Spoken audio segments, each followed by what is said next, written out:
Hello എല്ലാവർക്കും നമസ്കാരം. എല്ലാവർക്കും നമ്മുടെ യൂട്യൂബ് ചാനലായ സ്റ്റഡി ക്ലബിലേക്ക് സ്വാഗതം. നമ്മൾ ചെയ്തുകൊണ്ടിരുന്നത് SCERT ആയിരുന്നു. Social science part 2, 5th part 2 ആണ് നമ്മൾ ഡിസ്കസ് ചെയ്തുകൊണ്ടിരുന്നത്. അപ്പോൾ അതിനകത്തെ ലാസ്റ്റ് ചാപ്റ്ററാണ് ഈ ഒരു 11th നിയമവും സമൂഹവും എന്ന് പറയുന്നത്. ഇത് വളരെ ചെറിയൊരു ചാപ്റ്ററാണ്, പെട്ടെന്ന് നമ്മൾ തീരും ഈ ഒരു ചാപ്റ്റർ.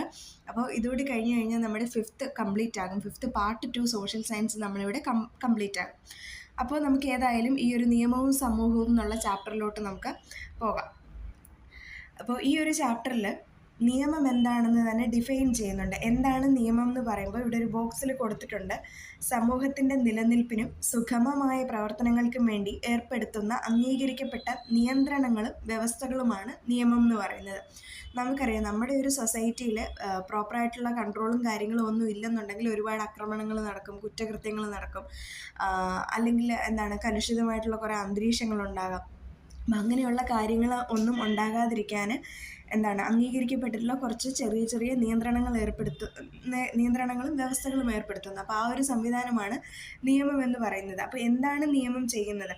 ഇപ്പോൾ ഒരു വ്യക്തിയുടെ താല്പര്യങ്ങൾ സംരക്ഷിക്കുന്നതോടൊപ്പം തന്നെ ഇവിടെയുണ്ട്, വ്യക്തിയുടെ താല്പര്യങ്ങൾ സംരക്ഷിക്കപ്പെടുന്നതോടൊപ്പം തന്നെ പൊതു താല്പര്യങ്ങൾ കൂടി പരിഗണിക്കപ്പെടേണ്ടതുണ്ട്. അപ്പം ഈ ഒരു സാഹചര്യത്തിൽ സമൂഹത്തിൽ ചില ചിട്ടകൾ ആവശ്യമായിട്ട് വരും. അപ്പം ആ ധർമ്മമാണ് എന്ത് ചെയ്യുന്നത്? നിയമങ്ങൾ നിർവഹിക്കുന്നത്. വ്യക്തി താല്പര്യത്തോടൊപ്പം തന്നെ പൊതു താല്പര്യത്തെ കൂടി സംരക്ഷിക്കുക എന്നുള്ളൊരു ധർമ്മം നിയമം ചെയ്യുന്നുണ്ട്. പിന്നെ നിയമങ്ങളെന്ന് പറയുന്നത് സമൂഹത്തിലെ എല്ലാവരുടെയും ക്ഷേമത്തിന് വേണ്ടിയിട്ടുള്ളതാണ്, അല്ലെങ്കിൽ ഒരു കുറച്ച് ആളുകൾക്ക് വേണ്ടിയിട്ട് മാത്രം ഉള്ളതല്ല നിയമങ്ങളെന്ന് പറയുന്നത്.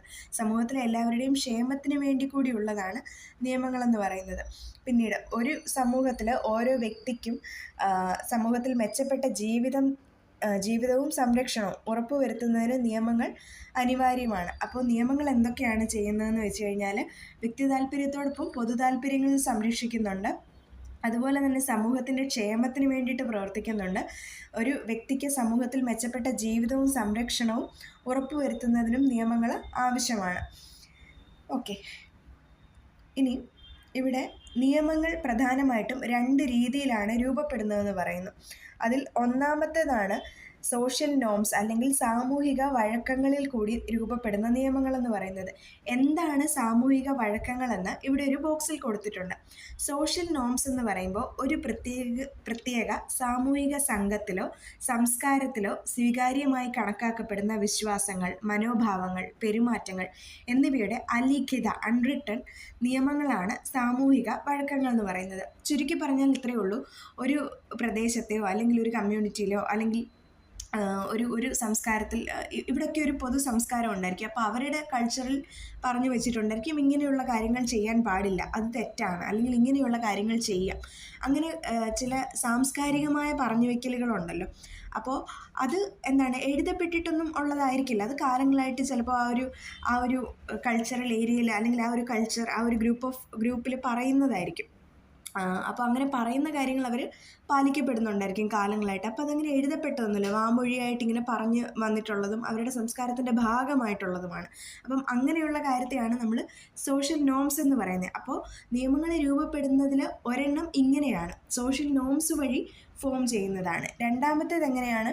വ്യവസ്ഥാപിതമായ സംവിധാനങ്ങൾ വഴി രൂപപ്പെടുന്നതാണ് രണ്ടാമത്തേത്. വ്യവസ്ഥാപിതമായ സംവിധാനങ്ങൾ എന്ന് പറയുമ്പോൾ എങ്ങനെയാണ്? നമ്മുടെ കോടതി, അല്ലെങ്കിൽ നമ്മുടെ പരമോന്നത നിയമസംഹിതയായിട്ടുള്ള നമ്മുടെ ഭരണഘടന, അതാണല്ലോ ഇന്ത്യയുടെ പരമോന്നത നിയമമായിട്ട് നമ്മൾ കണക്കാക്കുന്നത്. ഇനി അല്ലെന്നുണ്ടെങ്കിൽ ചില ഇൻസ്റ്റിറ്റ്യൂഷൻസ് എടുക്കുക. ആ ഇൻസ്റ്റിറ്റ്യൂഷൻസിൽ ചില റൂൾസും റെഗുലേഷൻസും ഒക്കെ അവിടെ ഉണ്ടായിരിക്കും.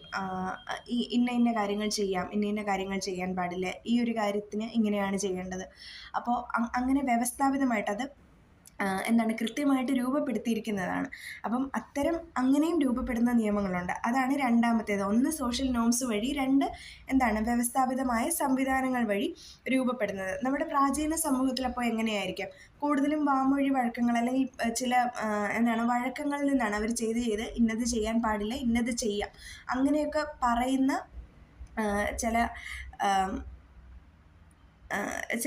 ചില രീതികളാണ് പ്രാചീന സമൂഹത്തിൽ നമുക്ക് നിലനിന്നിട്ടുണ്ടായിരുന്നത്. അപ്പോൾ അവയൊക്കെ രൂപപ്പെടുന്ന വഴക്കങ്ങളിൽ നിന്നാണ്.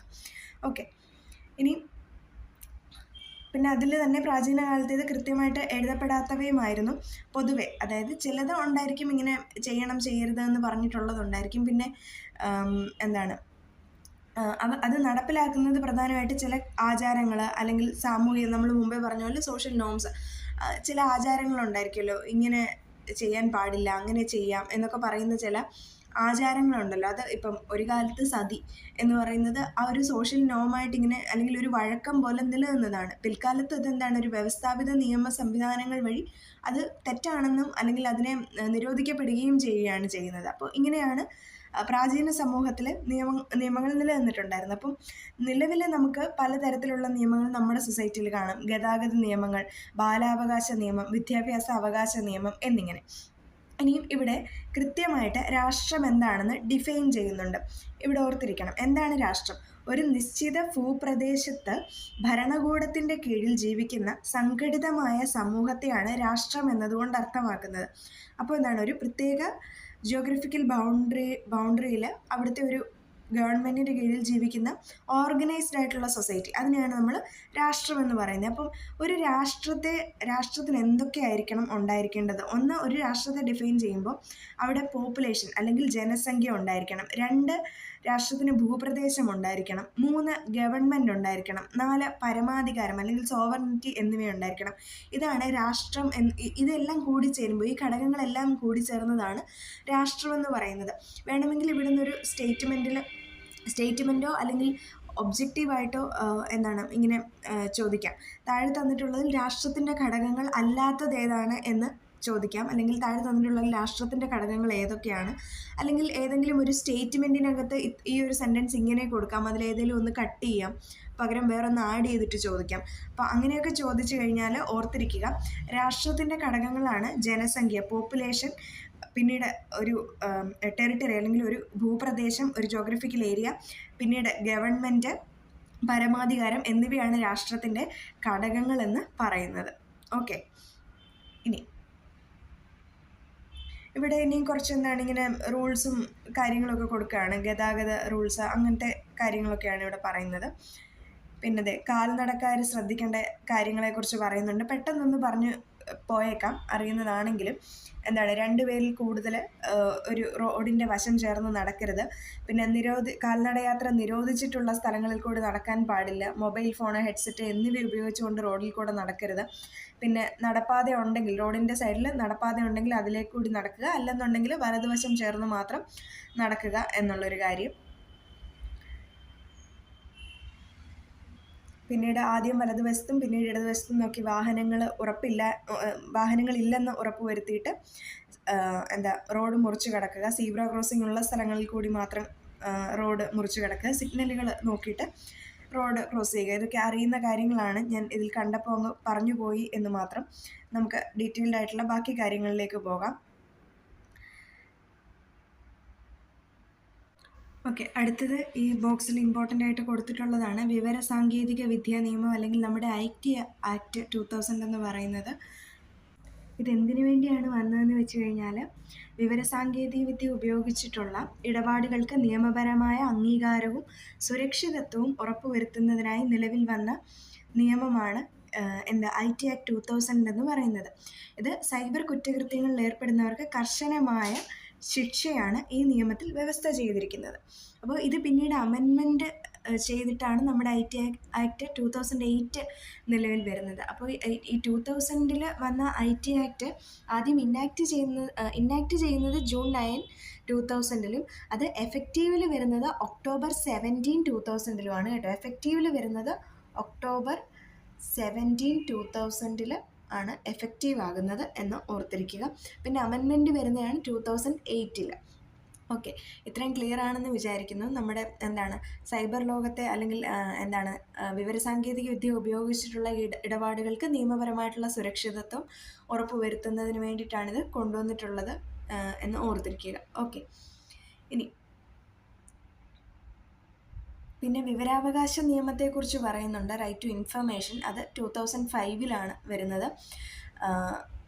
ഇതിൽ നമ്മുടെ ഈ 2000 റൈറ്റ് ടു ഇൻഫർമേഷൻ എന്ന് പറയുന്നത് 9th 5-year പ്ലാനിൻ്റെ സമയത്താണ് 2000 ഇത് വരുന്നത്, എന്താണ് റൈറ്റ് ടു ഇൻഫർമേഷൻ ആക്ട് വരുന്നത്. പിന്നീട് ഇവിടെ 2005 റൈറ്റ് ടു ഇൻഫർമേഷൻ ആക്ട് പറയുന്നുണ്ട്. റൈറ്റ് ടു ഇൻഫർമേഷൻ ആക്ട് എന്ന് പറയുന്നത് എന്താണ്, പൊതുജനങ്ങൾക്ക് വിവരങ്ങൾ അറിയാനുള്ള അവകാശം ആണ്. നമുക്ക് ഫയൽ ചെയ്യാം, എന്തുകൊണ്ടാണ് ഇത് ഡിലേ ആയത്, അല്ലെങ്കിൽ ഈ ഒരു വിഷയം എന്താണ് എന്ന് നമുക്ക് ചോദിച്ചറിയാനുള്ള അവകാശം 2005 വിവരാവകാശ നിയമത്തെക്കുറിച്ചും ഇവിടെ പറയുന്നുണ്ട്. ഓക്കെ, അതിനെക്കുറിച്ച് ഒരുപാട് ഡീറ്റെയിൽഡ് ഇവിടെ ആഡ് ചെയ്യാത്തത് അത് കുറേ പറയാനുള്ളത് കൊണ്ടാണ് കേട്ടോ. നമ്മളിപ്പോൾ സിവിക്സോ പോളിറ്റിയോ ഒക്കെ എടുക്കുന്ന സമയത്താണെങ്കിൽ, പിന്നെ IT ആക്ട് ഒക്കെ പറയുന്നത് നമ്മുടെ IT പറയുമ്പോഴാണെന്നുണ്ടെങ്കിൽ നമുക്ക് കുറേ ഡീറ്റെയിൽസ് നമുക്ക് പറയാം. ഓക്കെ, ഇവിടെ ഇപ്പോൾ ഇതിൽ പറഞ്ഞേക്കുന്നത് ജസ്റ്റ് ഒന്ന് ഓർത്തിരിക്കുക. പിന്നീട് ഇനിയും കുറച്ചധികം നിയമങ്ങൾ ഇവിടെ പറയുന്നുണ്ട്. അതിലൊന്നാണ് ബാലവേല നിരോധന നിയമം എന്ന് പറയുന്നത്. അത് 1986 ബാലവേല നിരോധന നിയമം എന്ന് പറയുന്നത്. 14 വയസ്സിൽ താഴെയുള്ള കുട്ടികളെ ജോലിക്ക് നിയമിക്കുന്നത് കുറ്റകരമാണെന്ന് പറയുന്നത് ഈ ബാലവേല നിരോധന നിയമമാണ്, 1986. ഇനി ശേഷം വിദ്യാഭ്യാസ അവകാശ നിയമം 2009. അത് 6 മുതൽ 14 വയസ്സ് വരെയുള്ള കുട്ടികൾക്ക് സൗജന്യവും നിർബന്ധിതവുമായ പ്രാഥമിക വിദ്യാഭ്യാസം ഉറപ്പു നൽകുന്നു. അപ്പോൾ 6 മുതൽ 14 വയസ്സ് വരെയുള്ള കുട്ടികൾക്ക് വിദ്യാഭ്യാസം സൗജന്യവും നിർബന്ധിതവുമായിട്ടുള്ള പ്രൈമറി എഡ്യൂക്കേഷൻ ഉറപ്പ് നൽകുന്നത് നമ്മുടെ റൈറ്റ് ടു എഡ്യൂക്കേഷൻ 2009 ആണ് എന്നോർത്തിരിക്കുക. വിദ്യാഭ്യാസ അവകാശ നിയമം 2009 ആണ് എന്നുള്ളത് ഓർത്തിരിക്കുക. ഇനി ബാലാവകാശ സംരക്ഷണ കമ്മീഷനെ കുറിച്ച് പറയുന്നുണ്ട്. ബാലാവകാശ സംരക്ഷണ കമ്മീഷൻ എന്തിനു വേണ്ടിയാണെന്ന് വെച്ച് കഴിഞ്ഞാൽ, കുട്ടികളുടെ അവകാശങ്ങൾ സംരക്ഷിക്കുന്നതിന് വേണ്ടിയിട്ട് നാഷണൽ ലെവലിൽ, ദേശീയ തലത്തിൽ ദേശീയ ബാലാവകാശ സംരക്ഷണ കമ്മീഷനും സംസ്ഥാന തലത്തിൽ സംസ്ഥാന ബാലാവകാശ സംരക്ഷണ കമ്മീഷനും പ്രവർത്തിക്കുന്നുണ്ട്. ഓക്കെ, ഇനിയും പറയുന്നതാണ് ബാലനീതി നിയമം എന്ന് പറയുന്നത്. ഇത് 2015 വന്നതാണ്. സുരക്ഷിത ബാല്യം ഉറപ്പുവരുത്തുന്നതിനായി 2015 നിലവിൽ വന്ന നിയമമാണ് ബാലനീതി നിയമം എന്ന് പറയുന്നത്. കുട്ടികളെ ഉപദ്രവിക്കുക, അവഗണിക്കുക, ഭിക്ഷാടനത്തിന് ഉപയോഗിക്കുക, അടിമവേല ചെയ്യിക്കുക, ലഹരി വസ്തുക്കൾ നൽകുക, അതിൻ്റെ വിൽപ്പനയ്ക്ക് വേണ്ടിയിട്ട് ലഹരി വസ്തുക്കളുടെ വിൽപ്പനയ്ക്കായി കുട്ടികളെ ഉപയോഗിക്കുക തുടങ്ങിയവ ഈ നിയമം അനുസരിച്ച് ശിക്ഷാർഹമാണ്. ഏതാ? ബാലനീതി നിയമം 2015. അപ്പോൾ ഇത്തരം അവകാശ ലംഘനങ്ങൾ ഉണ്ടായാൽ സംസ്ഥാന ബാലാവകാശ സംരക്ഷണ കമ്മീഷനെ നമുക്ക് സമീപിക്കാവുന്നതാണ്, ഇത്തരം കാര്യങ്ങൾ നമ്മുടെ ശ്രദ്ധയിൽപ്പെടുകയാണെന്നുണ്ടെങ്കിൽ. ഓക്കെ, അപ്പോൾ ബാലനീതി നിയമം 2015 ആണ്.